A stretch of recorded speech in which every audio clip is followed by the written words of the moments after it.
105, Chris Brown, Steve Tasker with you, and it's that time in the program where once a week we test Steve's memory as we play the game that we fondly call Tasker's Teammate. I give Steve a series of clues about a former teammate of his, and he tries to guess among the hundreds, maybe thousands, of teammates that he's had over the course of his NFL career to try to guess the player I am describing. This is installment number 7, and you did really well last week, Steve. That's right, Derek Burrows. You pulled Derek Burrows out of the ether. Yep. And got that one. And even Derek, who was on the line, was very impressed that you were able to guess him, because I guess you guys hadn't talked for the better part of 25 years. It's been a probably. long since he, Yeah. long time. So good on you. But it is now time to restack the deck. And we begin with edition number 7 of one Tasker's Teammate. Steve, are you ready? I like the music. Yes, go. All right, so here is clue number 1. I was a teammate of Steve's for 5 seasons and enjoyed an 11-year playing career in the NFL. Okay.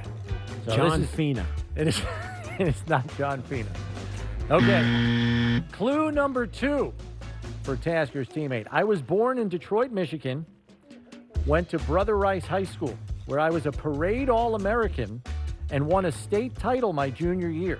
I earned a scholarship to a then Pac-10 school for football.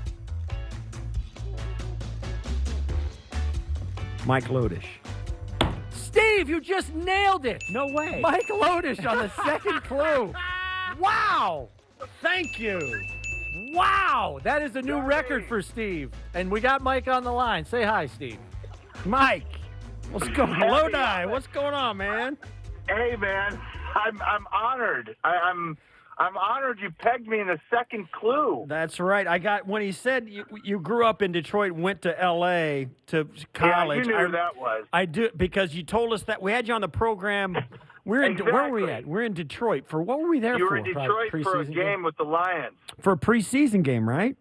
That's right. Yeah, About a year ago, That's year and a half right. ago. You told us the story about how Bo Schembechler was in your house and you had to tell him no. That is great. Great to hear I you, did. man. He was not happy with that one, but that's great. all right. So That's awesome. That's awesome. Well, it all That's worked great. out. Yeah, it did. And, I had a bunch of other clues there. I didn't even get to. I put all this work in, Steve, and you just blew it What up. were some of the other clues for Mike Lodish? And we made it to the NFL as a 10th-round draft choice. Was never really a full-time starter with the Bills, but, was a high-motor player.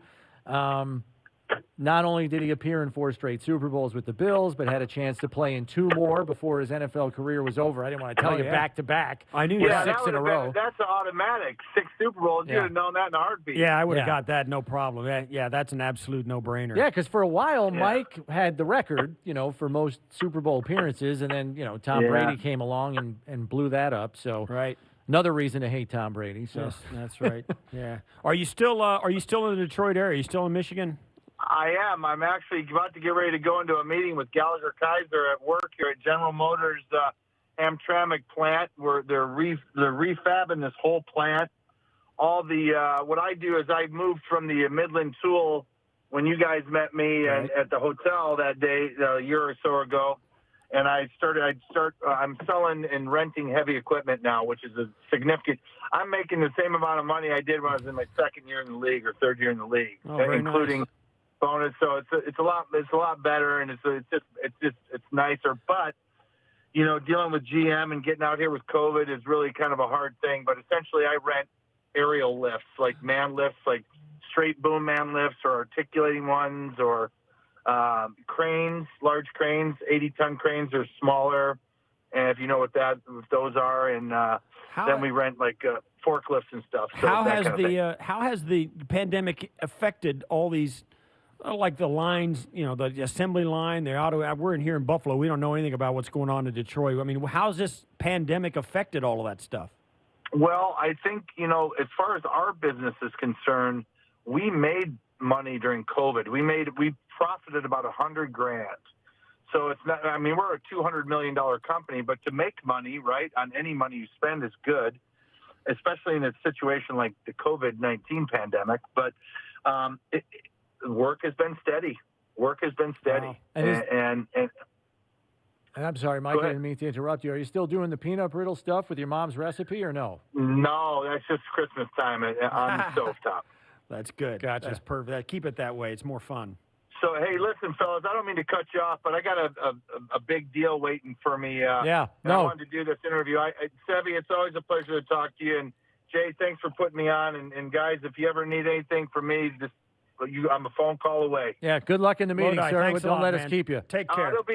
We'll be good, but I appreciate being on. I appreciate you having me on. And, Sevy, you really, you don't have any issues with the brain matter, I can tell you that. I appreciate so it. You're good to go. Yeah, that's great. All right, thanks for the buddy. time, Mike. Thanks, Take it guys. easy. Be well. Bye. I'm glad it was a short interview. Yeah, So he didn't glad you really got him use on the it. second clue. You Right, helped him out. exactly, Yeah.